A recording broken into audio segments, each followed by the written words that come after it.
Hello. Here we have quite a strange one. Very obscure movie. It's called Dr. Frankenstein on Campus. Now, with a title like that, you would think a few things. You'd probably think that this was a comedy or a horror comedy. It's really not. It's not funny. It's not supposed to be funny. You would also think that based off this poster that you're going to see Frankenstein's classic monster in this movie. And spoiler alert, you do not see that.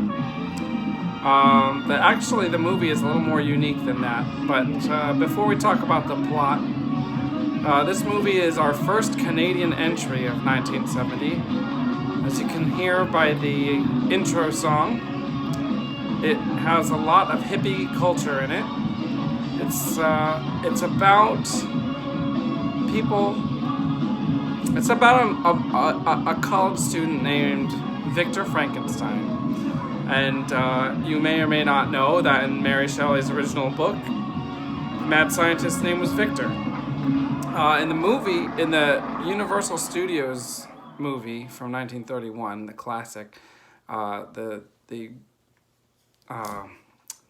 scientist's name is actually Henry. And I'm not sure why they changed his name from the book from Victor to Henry. But in this movie, we have, it opens up with Victor Frankenstein. It's not the Victor Frankenstein. It's a boy, a college-age boy, or actually, I believe he's in grad school, actually. So it's a grad school age guy, probably like 22 years old.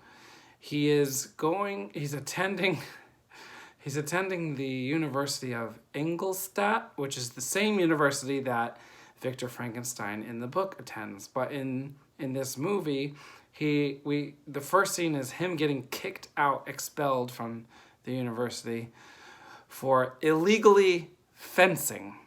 He slashes a dude in the face because he challenged him to a duel. You see, people make fun of Victor Frankenstein because of his name and because of his interest in mind control. That's what he's really interested in learning. So he gets expelled from Ingolstadt University, which I believe is probably in Germany, maybe Austria, and he transfers to a university in Toronto, Canada. So there's a lot of people partying in this movie, people smoking weed, and Victor Frankenstein's not really interested in that. And so the movie is basically about him trying to continue his studies on mind control in Canada. The movie has a unique premise. I particularly like the Frankenstein story. I like the Frankenstein movies that Universal did. And I like this weird twist on it. We haven't really seen a movie like this in 1970 yet. I like that it's contemporary. You get to see kind of what Canada might have been like, or Canada college culture might have been like in 1970. I give this one a 6 out of 10 because it had a good story. The acting was good. The main actor, who went on to be in a few other 80s horror movies, including Thrill Kill and Mark of Cain, also played a very small part in Land of the Dead, George Romero's Land of the Dead, and he also did a few voicings of Muppets for some Jim Henson films. So he got around, even though this movie is really obscure. Only 29 people have logged it on Letterboxd, so I think this is the tiniest movie that we've done here so far, but it's a legit movie. It almost doesn't feel like a horror movie until like maybe an hour in. Of course, we have the whole Frankenstein connection, and he does start killing people in the last third of the movie. Like a lot of other 1970 movies, they really wait till the end to get into all the grisly stuff, and most of the killings are pretty tame.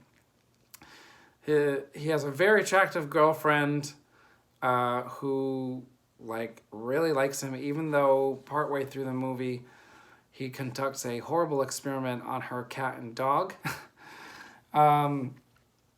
and something bad happens to one of those pets, and she still likes him after that. He ends up controlling the minds of some of his co-workers, and one in particular can basically make the guy do whatever he wants. And so he makes him do some bad things. I'm not going to spoil it at all. We'll keep this one short. There is a pretty cool twist at the end, which I'm definitely not going to spoil. You can watch this at this time for free on YouTube. I don't think any Canadian producer that created this in 1970 will be too mad that you can now catch it for free.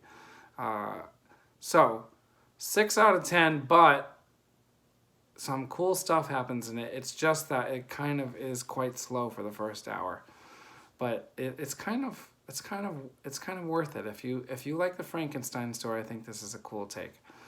All right, so that's it for this one. See you next time.